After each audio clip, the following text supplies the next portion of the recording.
I look at it from the perspective, again, of this idea of me. Who am I? What's this truth? What's this self I take myself to be? And the greatest comeback for me, I think, is the realization that you were never broken. Robin Doenicke, welcome to The Greatest Comeback. So good to be here again. We rehearsed that. We did. Yes, I should, full confession up front. You and I have done this once before. In fact, it was the first one I ever did. And I made the horrible mistake, the first timer's mistake of not pressing record on the audio. So we ended up with 2 hours of footage of our mouths moving. It was still a good time. It was still a good time. We had fun. So, dude, thanks for your generosity in terms of doing this again.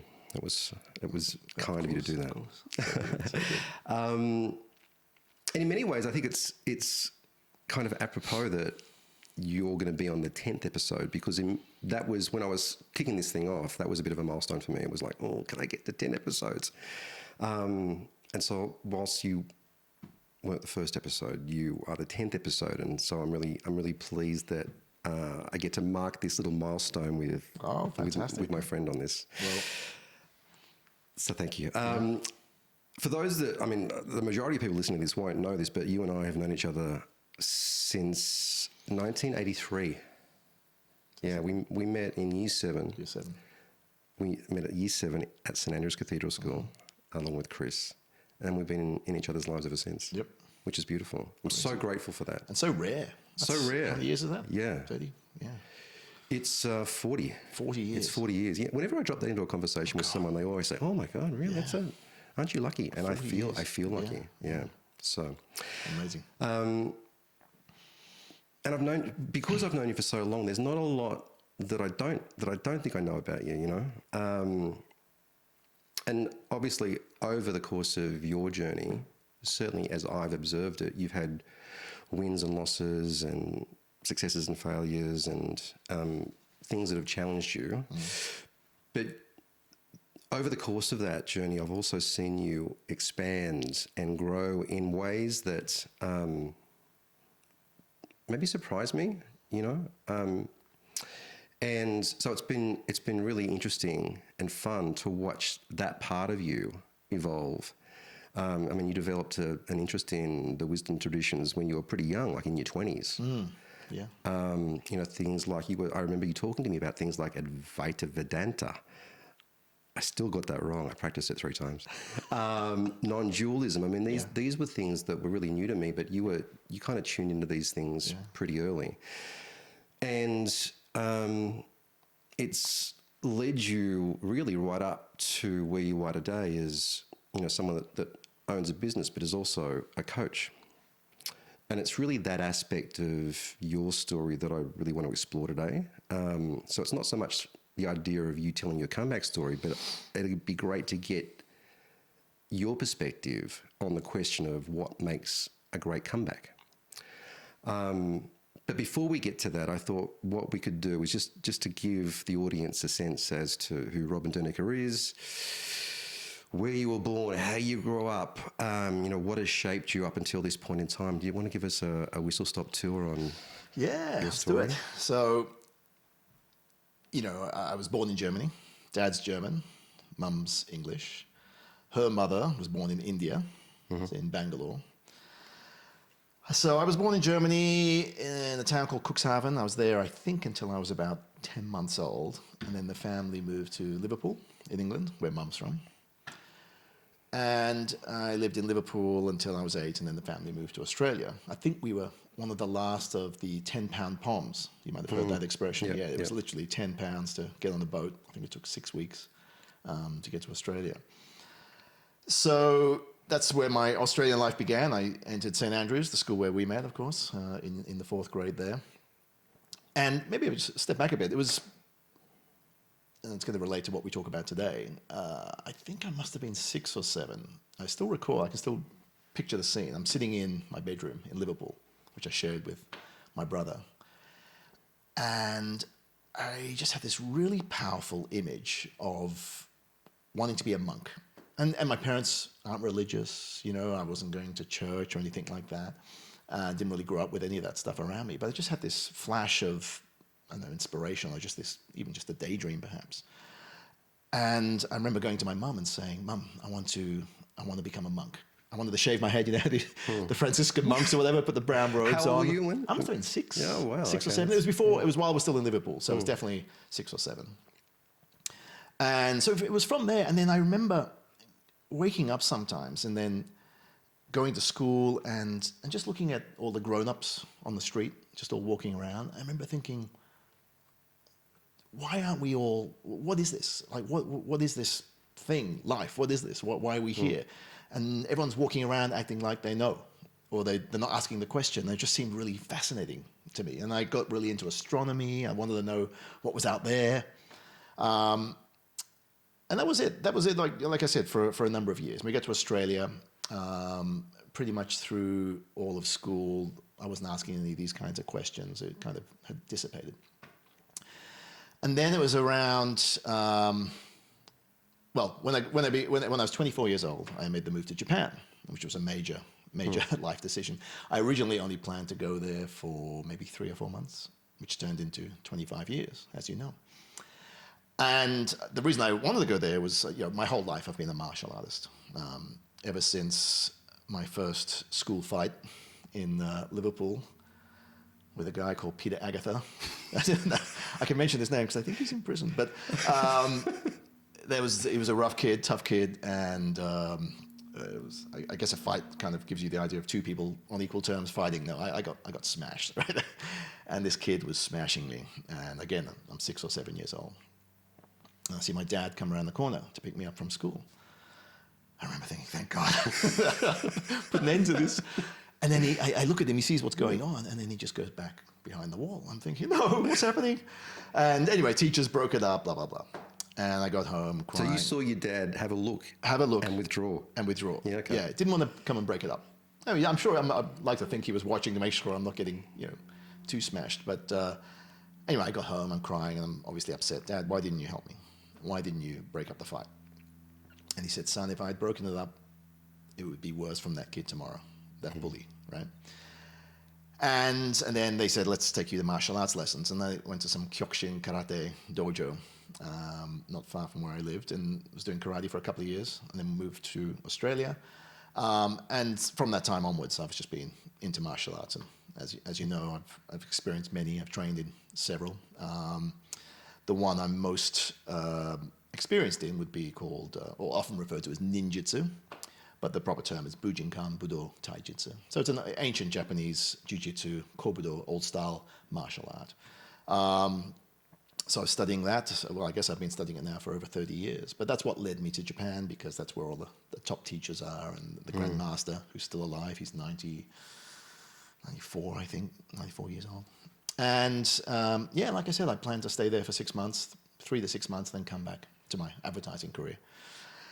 And my girlfriend at the time, who was here.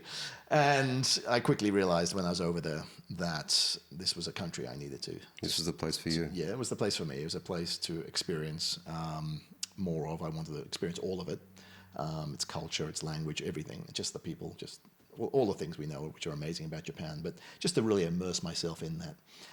Had the interest in all things esoteric been triggered by then? Or? Yeah, no. So I moved to Japan. I was 24 in 1996, right? And I think it was right around there. So let's say a year later, maybe 1997. I was actually traveling back from Japan to visit Australia, like I did every year for a couple of times a year. I'm at the airport, and I think it was in Adelaide, actually. I was always going back to Adelaide, right? I'm at an airport, and there's a bookshop, and it's got the rotating book stand thing. I'm just they're always stuck, aren't they? Yeah. I'm just flicking through it, about to board my flight, and there's one book there, and it was called "Who Am I?" by Ramana Maharshi. Never heard of Ramana Maharshi at the time. Hadn't heard of Advaita Vedanta or any of this type of non-dual philosophy, which we can explain a bit later. But for whatever reason, I grabbed the book. He had this beautiful face, this warm, really compassionate, very, very awake face, very present. And I was on the front cover. Indian guy. He must have been 70 or 60 or something at the time of this photo. And anyway, it's just him staring on the front cover with the title, Who Am I? So I picked it up, I read the back, flicked through it, couldn't really make heads or tails, but didn't really understand it. But something about it, it's a very thin book, grabbed me. So I bought it, started reading on the plane, and it shook me to my core. And that led me down a path of just being absorbed in this, wanting to really explore what this question meant. And that was obviously a lot of reading and traveling to India many times. I met with some incredible teachers in India from various traditions. And obviously living in Japan, a country known for its Zen traditions and Zen philosophy, which is also a non-dual philosophy. What I mean by a non-dual philosophy is the idea that there's just one thing. There's this one thing. We're not we have this idea of dualism, this duality of hot and cold and light and dark, male and female, all of that type of thing. That's obviously undeniable in this existence. But non-duality is looking at, well, what is the root, not cause, but what is there that underlies all of that, from which all of these things, all of this seeming dualism of male and female, all these differences, hot and cold, whatever, all of that is arising in what? What is that one thing that's always present, that's always there?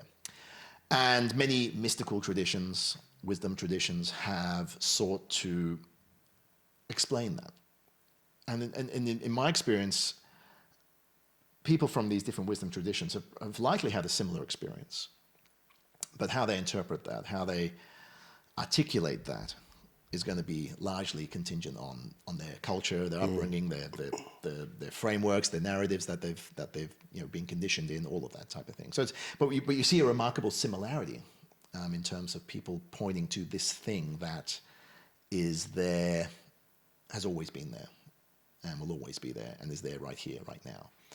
And on top of that, we live our stories and our lives. So that really grabbed me, and it sounds like nonsense perhaps for some people, but it grabbed me.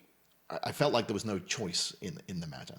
This was just something that was arising. I just had to explore this. And then I had my own experiences along the way, which we can get into, which really validated a lot of that. And that was when I was in my mid-20s now. And I think you and I were having conversations about this stuff as well. And throughout all of this, I'm living in Japan. Started off as an English teacher, like most people do when they, in my position, going to study martial arts in Japan and need to obviously make a living while I'm there. So I taught English at what's called an eikaiwa, which is an English conversation school. Basically for adults, after work, they go to learn conversational English. And the only qualification you need to be as a teacher is to speak English. I mean, sometimes I'm being asked questions and I didn't know the answers. Amazing, you still got the job. Oh, God, I could speak English pretty good. But we don't learn grammar. I don't think we do, right? I didn't know what a past participle was, or what tense it's present or present perfect and all this. I had to learn all that stuff because I had no idea. I remember the first question I was asked was, Robin Sensei, Mr. Robin, how come the Philippines is spelled PH, but the Filipino is spelled with an F? And I'm like, oh my God, this is the first question I'm being asked, So I had no clue, and I still actually don't have a clue about that. But anyway, it was a lot of fun. I loved teaching English, and I taught in some great schools with some wonderful kids. And it's just every class was a joy. It really was. I got to about 3 years of this, and I realized, look, I'm going to stay longer, but I don't want to just keep teaching English. I want to go back into my business, into a business career. I approached the advertising agency, a big ad agency called DDB, where I worked for 3.5 years in Australia before moving to Japan. I approached them in Tokyo. They had a Tokyo office, and thought they might be able to find a space for me, but I needed to speak fluent Japanese, and at the time I didn't. Then I saw an ad for a headhunter, a recruiter, at this big recruitment agency called East West Consulting. And so I got that job, and that was in 2000. Worked there for about 3 years, realized this is a thing I do well. I enjoyed it. I loved just the idea of, you find a person and you've got this company that has a need, and the way you create the space, you make that connection, you make that happen, and the impact that is on everyone involved. I dig that. I just love doing that, and to this day. And so I was doing that for about 3 years, and I established the legal search practice. So, for companies that are looking for lawyers or law firms that are looking for new people. So my specialty, even though I'm not a lawyer or legally trained at all, was in the legal area as a legal recruiter. And in 2003, I left that company to start my own business called Zensho Agency. And we began as a legal specialty shop. So from 2003 to 2016, that's all we did. Just placing lawyers into law firms and banks and all of that. And then in 2016, I really kind of trying to just reimagine how all of that could work, and in terms of how we work, how we engage our recruitment staff, and how we work with our clients and all of that. So really transformed that and did something quite unique, I think, in the industry, which hadn't been done in terms of, we can go into the details later if you like, but just the way in which we engage the recruiters, the consultants, and how they're rewarded, how they're compensated, and so on. And it kind of relates to, a lot of that relates to my own perspective on how do you, let me frame it another way. Most recruiting firms at the time, and even to this day, they really operate under this idea of, well, how little can we pay our consultants and still keep them, right? And the going rate seems to be around 30% commission of the deals that you make, right?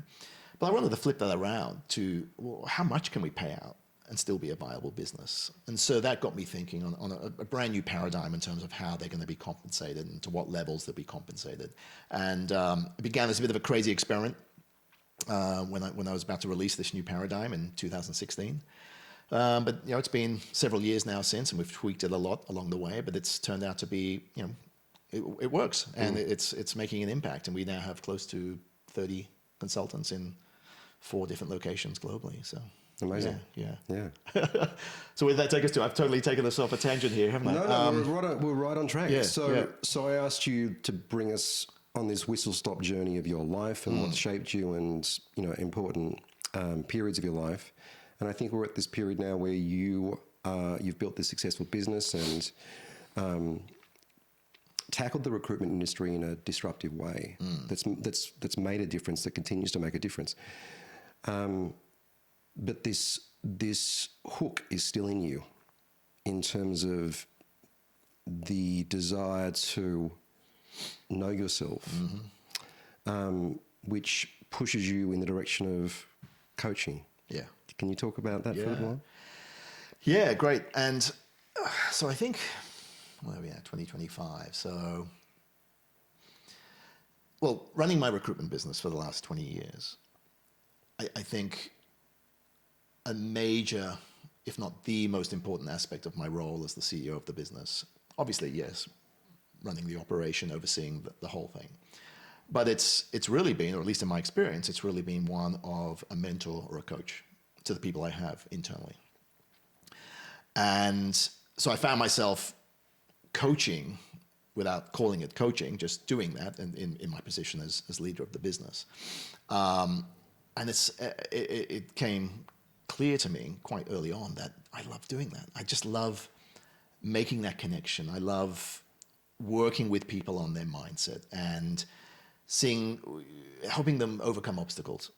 But more importantly, I think really my approach has been to help people realize just how powerful they are and just how much potential they have, and how that narrative that forms in our minds, which we've constructed over time from all our experience and our beliefs and religions and spiritual traditions and the media and friends and experiences and the times where we live, the geography of where we live, all of that has an impact on how we see the world, how we see ourselves. And this narrative that we construct, for obvious reasons, can also be very limiting, as we know. We inherit or we acquire these or formulate these beliefs that we then kind of impose on ourselves, and then we are limited by those. And so I really enjoy when I'm working with someone, even before I knew I was kind of coaching, was just helping people, I guess, investigate or even interrogate those beliefs and that story, that narrative. I just had a conversation the other day with someone actually, and they were questioning whether they still had the same vigor and the same vitality and the same passion and the energy to recruit now that they're a bit more advanced in age than they were, when they were in their 20s. And just the whole conversation then shifted to, let's look at that belief, that story, rather than getting to some solution or, oh, you need to do this or you need to do that. Just really unpacking that narrative. And that alone was enough for this person to leave that meeting just feeling on a different level. And they've since just been crushing it, So I find that, there's a lot of value in that. Obviously, for running a business, having your people performing optimally obviously makes sense. But for me, the attraction has been to be sometimes a guide, sometimes just a mirror, sometimes just a voice or an ear for someone to speak with, but just to help them kind of get beyond their story a little bit, and who would they be without their story? That's a really fascinating question for me. Who are you without your story? And it's, for some people, it might be a scary question, But I found that the more we are prepared to do that, the more we're prepared to ask that question, it's a gateway, I found, to greater freedom, greater peace of mind, in my experience. And that has value no matter what you're doing, whether it's a business context or sporting context or just living life. Yeah. And it's really it's that part of your story that I wanted to tap into today, and get your perspective on that question of what makes a great comeback. Because a lot of people I've spoken to about the idea of coming on the podcast, they'll typically say to me, Luke, I've been through some shit and I'm willing to talk about it, but I don't really have a good comeback to talk about. And a lot of people I've noticed get stuck on, well, this comeback needs to be spectacular and I need to be able to showcase it in order for that to have relevance, which led me to think of the question, well, actually, what makes a great comeback? Which was the question that I wanted to kind of tackle with you today. But on the way to that, I want to set the conversation up in a certain way. I know you're a big fan of Simon Sinek, and I know that Start With Why was an influence for you in terms of your own reading and accumulation of knowledge. For those that don't know Simon Sinek or aren't familiar with his work, he's the guy that's famous for saying, most famously, that our most powerful work starts when we know our why, the deeper purpose that drives us beyond what we do or how we do it. And his big idea is that people don't buy what you do, they buy why you do it. And so if you know what your why is, you've already got the best fuel for the journey. So I think before we get to what makes a great comeback, I'd love to understand from you, what's your why? It's a great question. And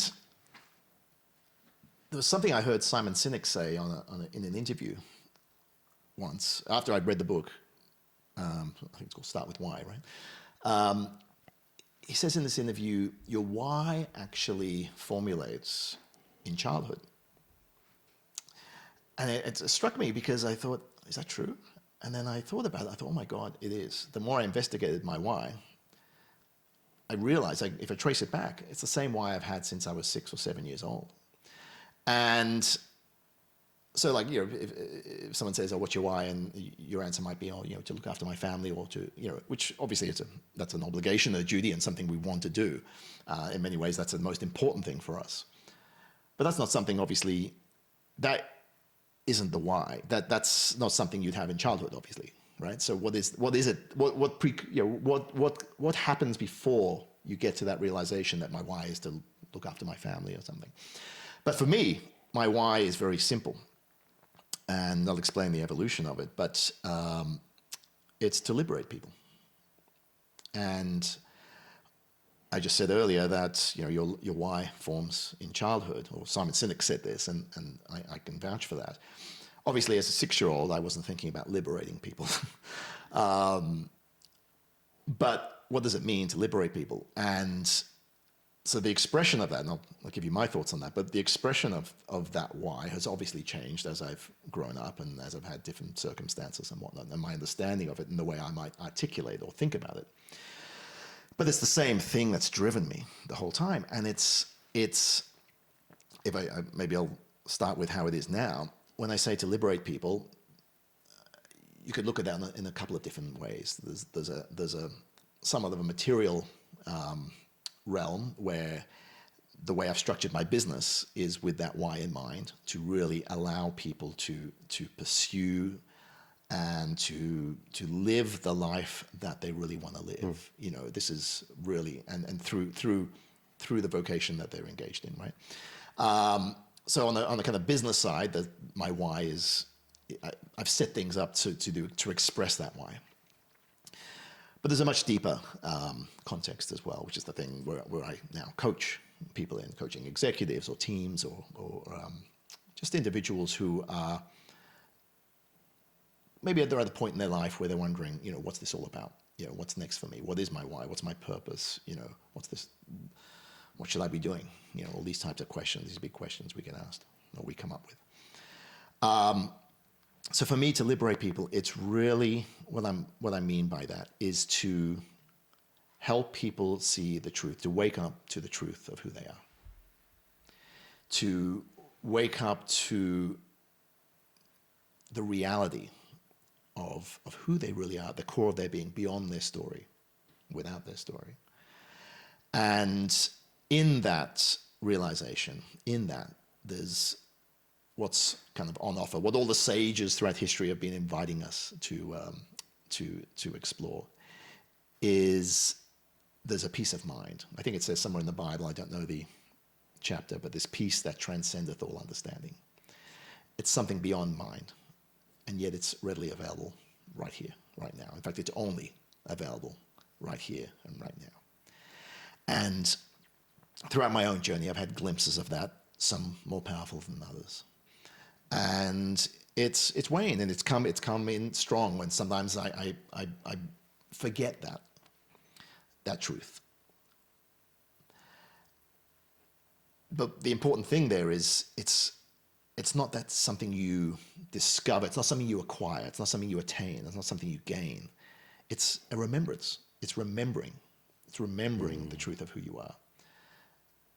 When the narrative, when the incessant thoughts and thinking and judgments and stress and tension and all of these types of things, when that falls away, when that's not there, then this truth reveals itself, and it was always there. It's kind of like you go to the movie theater and the big white screen, and we watch the movie. And we're engaged in the story and the characters and the narratives and the good guy and the bad guy and the ups and downs and the suspense, all of that. That's life. That's our story. But we see the screen, and before the movie comes on, we see the big white screen. And then when the movie comes on, we forget the screen's there, which is probably a good thing, right? We forget the screen's there because we engage in the movie. Yet the screen hasn't gone anywhere. It's always there. It's always been there. When the movie comes to an end, we see the screen again. And some people, you could, like kind of crude analogy here, it's like kind of our journey of life, right? So what is that screen? What is that? And how do we tap into that? How do we see that? And that's been the kind of question that's driven me since childhood. This is where I go back to that 6-year-old again, asking these questions. What is that? What's this thing? I wake up every day, it's like, again? What is this? Yeah. And it was there, that question was there, driving me in ways that I'm articulating differently now than I would have as a 6-year-old, obviously. But it was there, and it came and went. But it really came on strong again when I was 24, 25. And that led me, as you know, to India many times and sitting with different gurus and sages. Some were charlatans, some were amazing, but all of it was great experience. Heading to the Amazon jungle and partaking in the wonderful plant medicine ayahuasca. Yeah. We did our first experience together. Yeah. Seven sessions I think we worked with, right? And all of this has kind of validated this idea of non-dualism for me. This one thing. What is that one thing? And it's kind of jumping all over the place here. Sorry, but I mentioned earlier about different traditions have tried to articulate this non-dual, this mystical understanding of reality in many different ways. And if you look at you can see my hand here. If we look at, we have some major religions in the world, right? Christianity, Judaism, Hinduism, Buddhism, Islam, right? Most of the kind of external traditions, for want of a better word, the ones I just mentioned, they're typically dualistic in terms of there's a you that's supposed to, trying to be worthy enough to connect with something divine. There's two things. There's God, divine, great spirit, Allah, whatever word you want to call it. And then there's you. And the idea is somehow that you merge with this divine figure or this greater being at some point, during or after death or something like that, right? But most of these external traditions have a mystical inner tradition, which is often called the non-dual. So where it's not two things, like for example, Christianity, let's say, when you want to die and go to heaven and be with God, etc. The mystical arm of that is often referred to as Gnosticism. The mystical arm of Judaism, you have the Kabbalah traditions. In Hinduism, you have Advaita Vedanta, which Advaita literally means not two, right? In Buddhism, you've got Zen, and in Islam, you've got Sufism. So interestingly, all these great traditions of the world have had their inner and outer, for want of a better term, traditions. And in almost all cases, the outer traditions are quite different, right? Different bells and whistles, right? Different texts, different beliefs and practices. And yet the inner traditions of all of these, the mystical traditions, the inner traditions, are remarkably similar. It's not about you connecting with something. It's all there is this something, this thing. What is this oneness? And it's not about trying to connect with it, because that would suggest you're now disconnected. It's waking up to that connection. You can't be separate from it. You're not this separate individual. You're not only this separate body. Obviously, I understand I'm Robin and you're Luke. And yet there's something in which we both appear that's always present. I think that's precisely the lens that I would like to ask you the question of what makes a great comeback. It's with that. It's with the accumulation of that knowledge and the wisdom traditions that you've studied that I think it's really worthwhile examining that question. And when I think about, because in many ways this is, I describe this podcast as a journal entry of my own comeback. Having been spectacularly fired and really not knowing what course to take up until this point in time, other than this. So I've sat with that question myself: what makes a great comeback? And when I think about that, I think a couple of things come to mind. I think it really depends on your worldview. Are you more of the materialist worldview persuasion, where you think this is about things and accumulating things, or are you a spiritualist? And I think, just to kind of expand on that, I think it's worth providing some more context around materialist versus spiritualist. Some people live by the material, and I'm reading this. Some people live by the material, measuring life in things they can touch, build, or bank. Others lean into the spiritual, measuring it in meaning, connection, and inner peace. One grounds you in the world as it is, the other opens you to the world as it could be. The real art might be knowing how to walk with one foot in each. So with that context and this way I've been viewing what a great comeback might look like, for you, do you find yourself leaning more towards building a life that you can measure in things or in moments? Yeah. And if I can squeeze another one onto the back of that, it's a double bunger question. And has the balance shifted over time? Yeah, I'll start with the last part there. Absolutely, it's shifted over time. And moments are really what matter, certainly now. But I don't think it's a case of either or. And I think you can get too extreme on either side by seeing it as a zero-sum kind of either-or case. And I think it's a both-and type of scenario.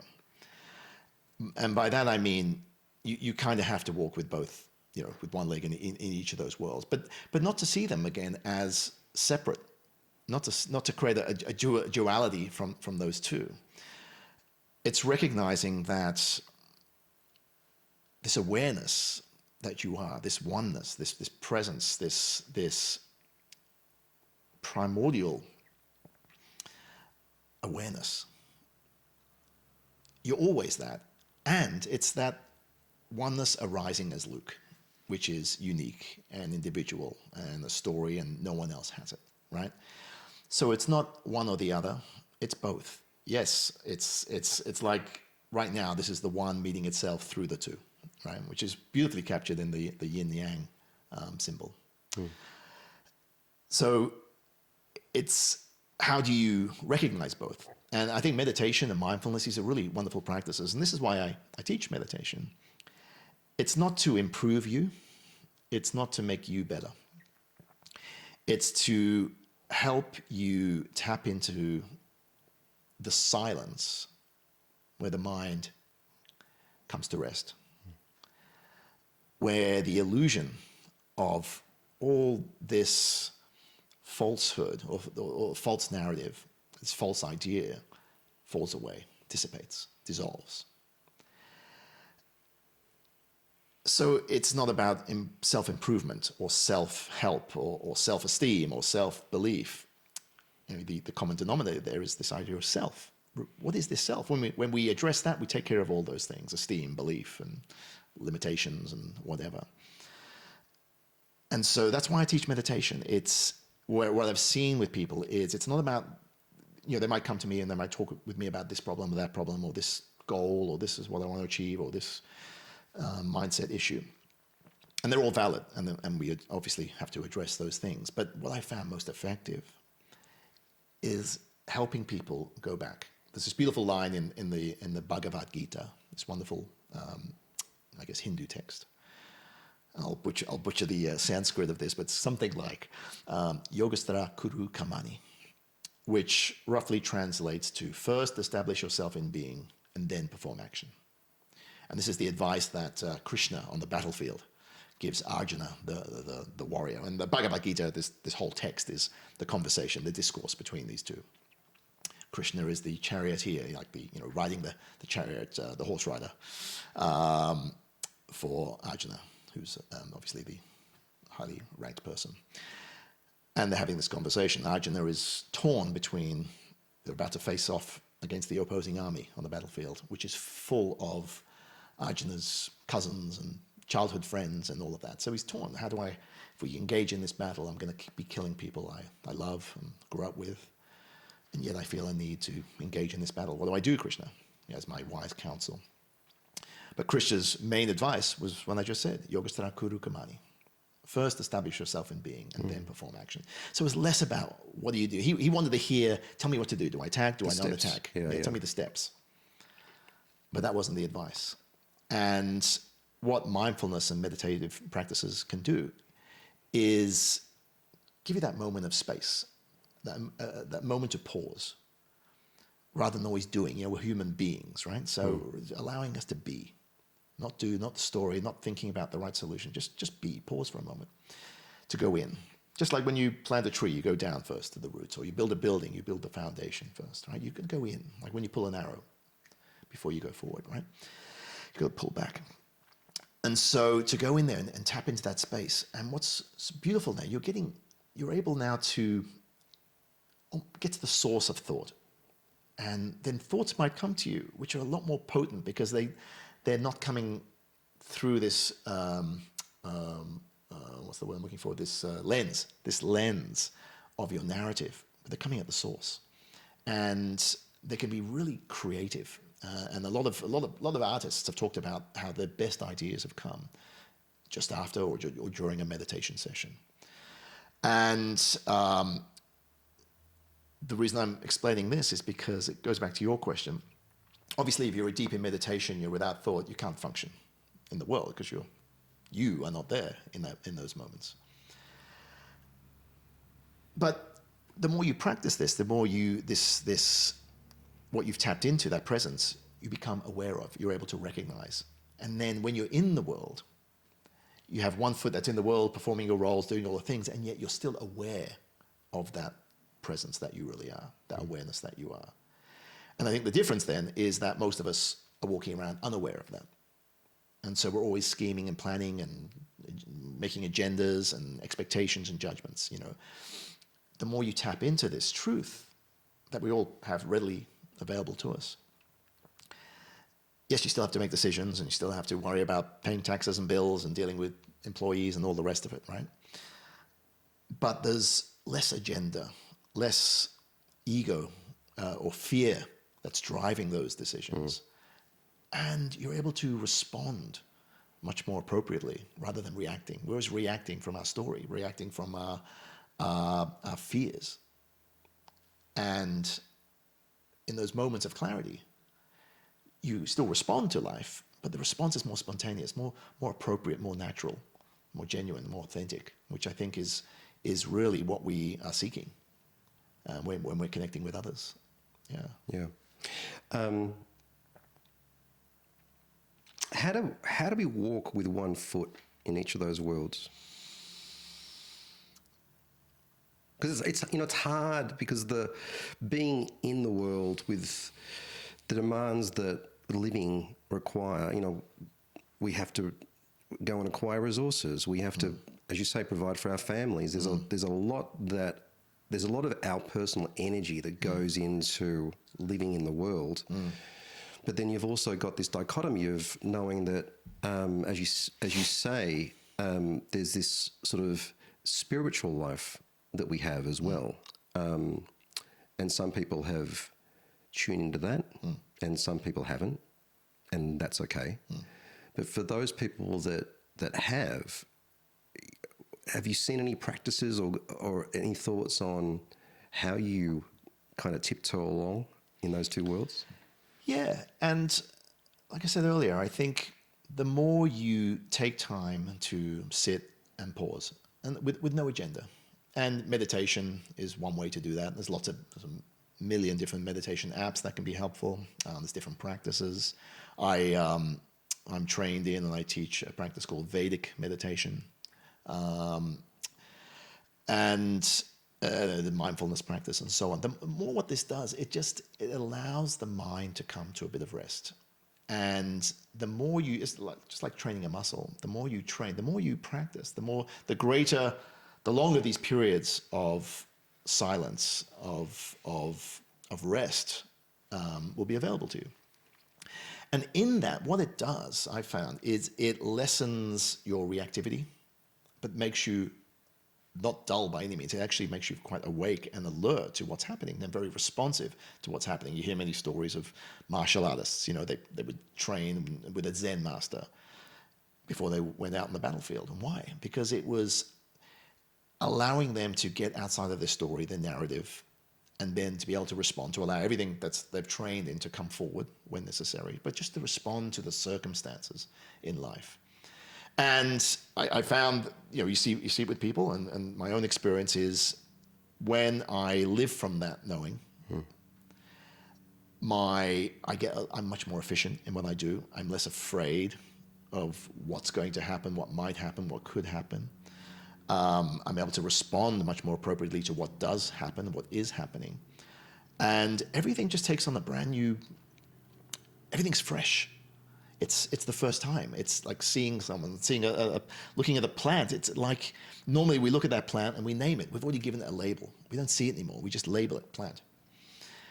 But when you really see something, it's like it's screaming at you. Like, it's here. It's here. A great teacher I had once called Leonard Jacobson, a great teacher of presence. And he would hold up a box of tissues and say, this box of tissues has more ability to awaken you to reality, to awaken to the truth of who you are, than all the religious teachings, all the texts, all the spiritual, narratives and practices out there. Why? Because you can be present with it. You can be present with it right here. Presence is the gateway to the truth of who you are. It really is. And when you're present with something, what does that mean to be present with something? It means you're fully there with it. There's no thought for this moment to be anything other than what it is. There's no judgment. There's no... I think it's one of the reasons we love nature so much. We go into nature and everyone feels relaxed in nature. Why is that? And my own conclusion is that we feel that way in nature because we accept it exactly as it is. You don't go in there and think, I wish that tree was a bit more to the left. You don't. But we do that with each other, right? We do that with people. We're judging, continually scheming and planning and regretting and visualizing this and that. And yet in nature or in certain practices, we just exist in the moment. We learn to be again. And it's not about withdrawing from life. It's so we can actually move more fully into life. And that's, I think, a misconception about some of these practices is that like you said earlier, I've got kids to feed, I've got a company to run, I've got this to do, I've got that to do, do you have the luxury of just withdrawing from that? And for me, it's like it's mental hygiene. Just like we brush our teeth, 2 or 3 times a day. My meditation practices are the same thing. It's like cleaning the hard drive. It's defragging the hardware, and really getting to the point where you can then engage with life fully as it is. Yeah. Beautiful. So that sets us up beautifully for the question du jour, which was, what makes a great comeback? Now that you've unpacked your worldview and how you've arrived there, and your why, and why you do what you do, return to that question. What, in your opinion, what makes a great comeback? Because as I said to you earlier, there are some people out there that have certainly gone through a difficult period, and maybe their perspective on what a comeback is needs to be reframed or needs to be looked at. What advice would you have for people that are going through a crisis right now? Yeah. And they're certainly at the bottom, but they're not necessarily enamored or overwhelmed with where they are in terms of their comeback. Yeah, it's a great question because, and we spoke about this before, where people are going to, when you hear that question, you're thinking about, in my life, I've got to have something to I've had a failure, and look right? at me now. Or I've come back from a bad relationship, or bad this, or bad that, or even an illness, and all those things matter, and all those things are fantastic comebacks. But yeah, I guess the way I look at it now, in addition to those things, again, it's a both and. I look at it from the perspective, again, of this idea of me. Who am I? What's this truth? What's this self I take myself to be? And the greatest comeback for me, I think, is the realization that you were never broken. The realization that there's actually nowhere to come back from or to return to. You've never left here. You've always been here. This is home. You've always been home. You're not broken. And that's the realization. Now, that's not to dismiss someone who's gone through real challenges. And obviously those things happen and are real and need to be addressed and have an impact. But even for those people, I want to invite them to somehow, what's available to them is to realize that who they really are is something that can't be broken, has never veered off the path, even though in their story they have, in their, in terms of their experience they have. Because there's truth in experience. There's experience of failures and challenges and things, setbacks. But then there's that truth of who you really are. And the more you can tap into that and recognize that, even if, what's the Buddhist lotus leaf, it grows in the mud. And that's interesting. It doesn't grow in the pristine lake. It grows in the mud of life, right? So even if the odds have been stacked against you, you've had just such a shitty life and things have been bad, perhaps if you can recognize and tap into that truth of who you are, maybe that will lessen the grasp or the hold or the ownership of that story as influential as it's been, and as painful as it's been, maybe there's some hope that can arise from that when you realize that I'm not broken. Yeah. Who I really am is not broken. And so there's a way back to where I've never left from. So it's really what's available when the illusion falls away.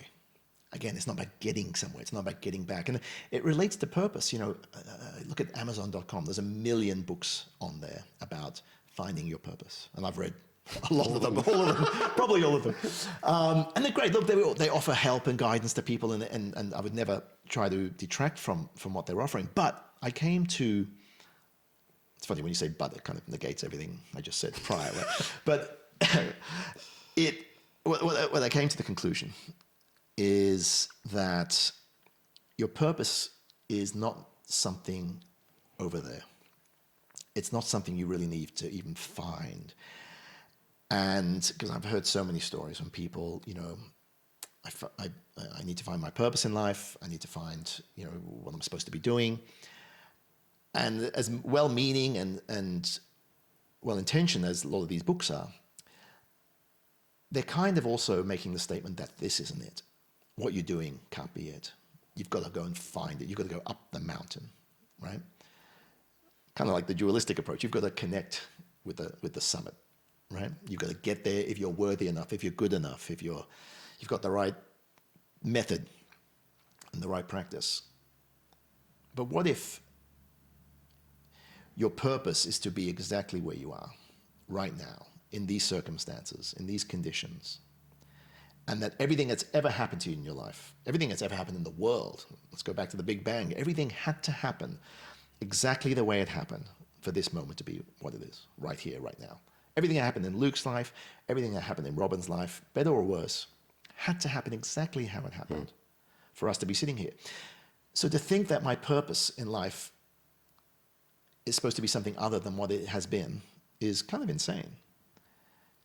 Your purpose is to be exactly where you are right now. Now, that's not to say the next moment might not change dramatically, significantly. That doesn't mean you shouldn't read this or go to this teacher or see that. That's all part of this journey. But my point is, you've been living a life on purpose. You've been living a life of purpose ever since you were born. And that's never changed. So realizing that can kind of it can allow you to drop that weight of my life's being off purpose, off track, and kind of open up to the excitement of what's coming. What's next? If this is my purpose to be here, maybe it's a shitty situation. From that clarity, you can now respond. From that clarity, something will eventuate, something will arise, which will allow this life to, which, you know, you're being lived, I think. You're being lived. Life is happening for you. It's happening through you. And yes, we have to make decisions. Do what you think you can or you should or you want to do in any moment to improve your circumstances. I'm not saying put up with stuff that makes you uncomfortable or painful. Do what you can to improve that. But recognize that that's in the story, that you're improving. There's that aspect of you that's always there, that beingness that you can't deny. If you were born as a baby and I put you in a dark room and somehow intravenously feed you, you've never seen anyone, you've never met anyone, you've never seen light, somehow we've kept you alive for 20 years. It's a terrible story. There's probably some sick movie out there about that. But you wouldn't know you're a man, you wouldn't know you're a woman, you wouldn't know this concept of alive or dead. There would be no knowing of any of that stuff. But there would be an impersonal sense of being. There'd be an impersonal awareness of being, what the Buddhists call the ground of being, right? That would be there beyond anything. Everything else you now impose or you add to that is a concept, something that we collectively agree with or disagree with, right? But there's that. What is that sense, that awareness of being? I am. This I amness would be there, regardless of anything else. And that's the thing which has always been there, will always be there, and that's what you can tap into. And we all have these moments, like in flow. That's the buzzword now, flow, in the zone. What is flow? Flow is what is present. Flow is what remains when the obstacle of the illusion of narrative and the illusion of this concept of self falls away. We have what's left is flow. Athletes, when they're in a state of flow, they might not recognize the terminology or might not even think about it, but in that moment, there's an absence. There's an absence of them. That's the best way I can describe flow. It's this absence of me. Temporarily, it's this residing in my beingness. And then the me appears. Oh, that was great. That was a great shot. That was a great wave, or whatever. But in those moments, it's timeless. There's an absence. I've heard that surfers talk about, in that moment of that great wave or whatever, that, what's it called, tube? Not a surfer. There's no me, there's no board, there's no wave. There's just this experience, just being. And then afterwards, there's a reflection, there's a memory, there's a thought. Oh, I was on a great wave. That was fantastic. You know, I want to do that again. But in that moment, you're not there. And that's okay. You're outside the story. But the story is still yours. Who you are is still, your narrative, your individuality is precious and important. But you're both and. You're that and something more. You're that awareness upon which this story of Luke appears. Yeah. I mean, that was really where the idea for the podcast came from. It was this idea that the greatest comeback you could ever make would be to rediscover that sense of oneness. Yeah. You know, and realize come back to yourself. It's like coming home. The limitless potential that you've got if you can step out of the story, the limitlessness of what you can go and do. And our stories matter. You know, sometimes I come across, spiritual folks who they go to one extreme, like you don't matter, and now I won't look after my body. I don't, I'll just go in these extreme ascetic practices. The Buddha's story is a similar story. He came across these types of people. He realized that wasn't the way. And then the other extreme wasn't the way, which we had all the riches and the palace and all of that. So he found this middle path, as they say, right? And it's exactly that coming back to yourself, that coming home. It's a beautiful comeback that I think we're all actually searching for, whether we know it or not. We just want to be at peace with ourselves and with those we interact with. Dude, that is the best place to leave this. That is the best line to finish the conversation. Dude, thank you. I really appreciate you coming on the podcast. Great. And I really appreciate you being in my life, man. Yeah, well, the feeling is mutual. As you know, we've had these discussions and had to do this here. It's wonderful. Yeah, you've been so gracious in terms of your time. It's nice to be able to celebrate the 10th episode with my bro. And I'm equally excited to see where this coaching journey goes for you too. And I'm looking forward to seeing you embody that. And I'm hoping that people can start to really tap into the wisdom and the knowledge and the love that you have. And I think you can impact a lot of people. So thank you for everything that Thank you so much. You are, man, and thanks for coming on the podcast. Thank you.